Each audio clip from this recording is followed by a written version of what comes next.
অভিযানের ভিতরে এক জেলে ভাই জাল পাচ্ছিল।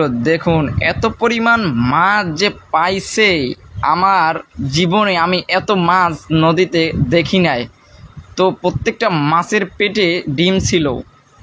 দেখেন এত পরিমাণ মাছ তারা মারছে। দেখেন এই যে প্রচুর পরিমাণে প্রত্যেক টানে টানে মাছ উঠতেছে, আসলে দুইটা তিনটা করে উঠতেছে। এত মাছ এই অভিযানের ভিতরে পাওয়া গেছে। জাল, নতুন জাল ছিল, প্রচুর পরিমাণে বাজছে। দেখেন আসলে কি বলবো এত। আর ওই যে দেখেন, ওই দেখছেন অভিযানে আর এক লোককে ধরছে আর কি, মানে আর এক জেলে বাইরে ধরছে, আর এদিকে আর এক জেলেরা টানতেছে জাল, তাড়াতাড়ি টাইনা চলে যাইতে আছে। যেহেতু জাল টানার সময় হয় নাই, তারপরে তারা তাড়াতাড়ি করে জালগুলো টান নিয়ে চলে যাইতেছে। আসলে অভিযানের সময় জাল পাতাটা একটা দণ্ডনীয় অপরাধ। তবু আমি বলবো জেলে ভাইদেরকে যে ভাই এই 22টা দিন আপনারা জাল একটু পাইতেন না, কারণ এটা আপনাদের জন্যই। কারণ এই এক একটা মাছ যদি ডিম ছাড়ে, প্রায় 26 লক্ষ ডিম ছাড়বে, 22 লক্ষ ডিম ছাড়বে, আর 22 লক্ষ এই ইলিশের বাচ্চা হবে। তাই দয়া করে জাল পাততেন না।